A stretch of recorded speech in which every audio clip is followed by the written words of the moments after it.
How does a culture of peer-driven accountability look like? That is the topic I'm going to discuss with you today in the Arena with Rajnish.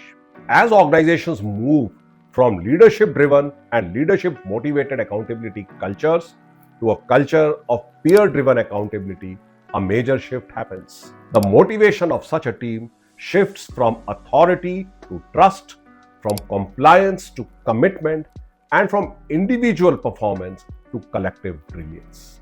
And if you happen to walk into the office of such an organization, you're going to see a few things happening.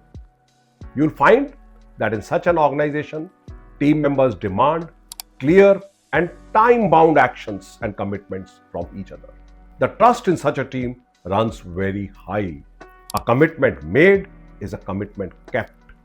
No false promises, no castles in the air. People do what they say they will do. The team members don't hesitate in making others accountable even when it's uncomfortable, asking difficult questions. The team takes pride in its ability to get things done.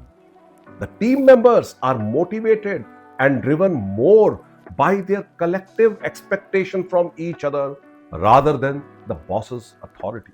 We can say that in such an organization, accountability is not enforced, rather, it's embedded. However, in my conversations with business leaders, one question that often gets asked is, how do we deliver a tough feedback to our peers and colleagues when their performance is slipping? To be honest, that's not easy.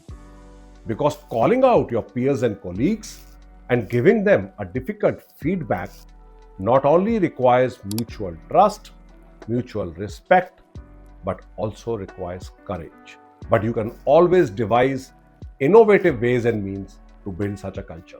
I can share with you an example from my personal life. In my first army unit, there were 4 of us young officers, each with a service of 1 to 2 years, captains and lieutenants, and we devised a very simple protocol. To start with, we set very bold and ambitious targets. If we achieved them, we celebrated. But if one of us failed to deliver, he ended up getting penalized by either doing 50 push-ups or buying the others a round of drink in the officer's mess. Sounds very playful, but deep down, something very important was happening. We were pushing each other. We were holding each other accountable. We were raising the bar, and we were taking pride in doing what we said we will do.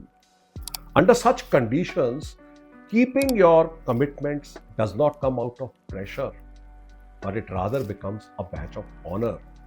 You don't want to let your peers down, not because of fear, but because you respect them and because of the camaraderie.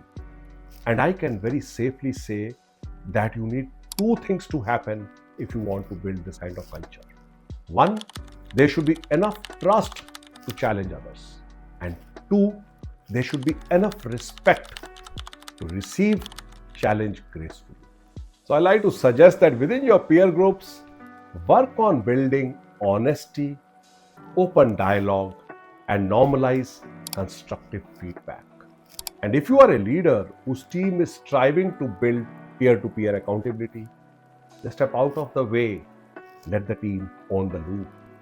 For the beauty of peer accountability is that it is driven by inspiration and not instruction. And before I conclude, I'd like you to reflect.